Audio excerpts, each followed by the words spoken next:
The death of Diana, Princess of Wales, on August 31, 1997, was not merely a tragic accident. It was a seismic event that shattered the global consciousness, ended a fairy tale that had long since turned sour, and spawned a labyrinth of conspiracy theories that persist to this day. The story is a complex tapestry of fame, media frenzy, personal tragedy, and unanswered questions. The central facts of that night in Paris are both simple and devastating. Diana was in the city with her companion, Dodi Al-Fayed, the son of Egyptian billionaire Mohammed Al-Fayed. After dining at the Ritz Hotel, owned by Dodi's father, they attempted to evade a pack of pursuing photographers known as the paparazzi by leaving through a rear entrance. Their chauffeur, Henri Paul, drove them away in a Mercedes S280, heading towards Dodi's apartment. Just after midnight, entering the Pont de l'Alma tunnel at high speed, the car swerved, collided with a pillar, and spun to a catastrophic halt. The impact was horrific. Henri Paul and Dodi Al-Fayed were killed instantly. Diana, critically injured, was extracted from the wreckage and, after extensive life-saving efforts at the scene, was transported to the Petit Salpêtrière hospital. She died there at 4 a.m. from massive internal injury. Bodyguard Trevor Rees-Jones was the sole survivor, suffering severe facial injuries. The immediate and overwhelming culprits were clear: the intoxicated driver and the relentless paparazzi. A French investigation later confirmed that Henri Paul was not only significantly over the legal alcohol limit, but was also on prescription medication incompatible with alcohol. He was driving at an estimated speed of 105-110 puff in a 30-puff tunnel. The paparazzi, who were following on motorcycles and in cars, were condemned for their predatory behavior, both before the crash and for photographing the gruesome scene instead of immediately helping.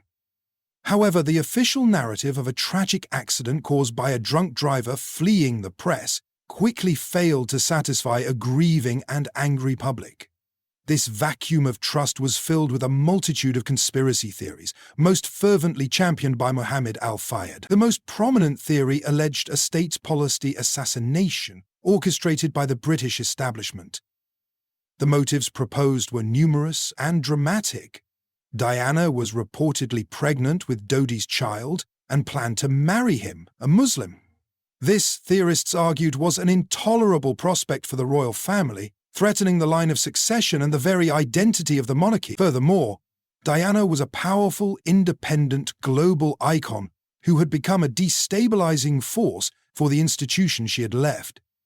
She was also a fierce campaigner against landmines, allegedly threatening powerful arms dealers. The mechanics of the plot varied.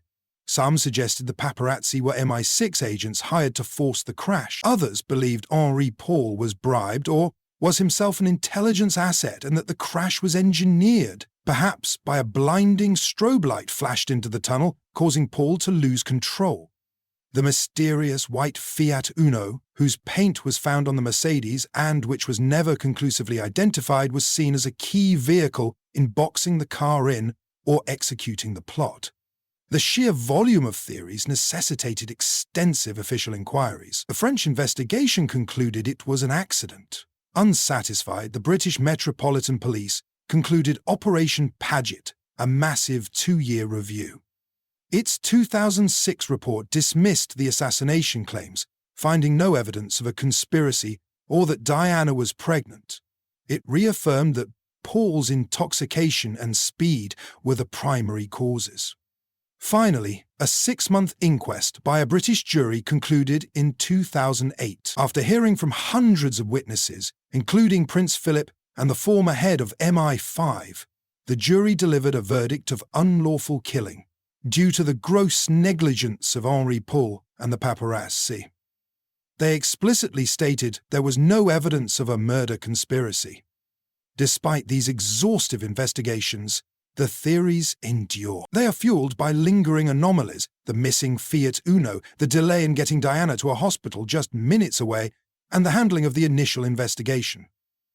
More profoundly, they are sustained by a deep-seated emotional truth for many: the sense that the people's princess, a figure of warmth and vulnerability, was ultimately destroyed by the cold, manipulative forces of the institution she married into and the relentless machine of modern celebrity. Her death remains an open wound, a story where the established facts have never fully eclipsed the shadow of doubt and the enduring power of a tragic myth.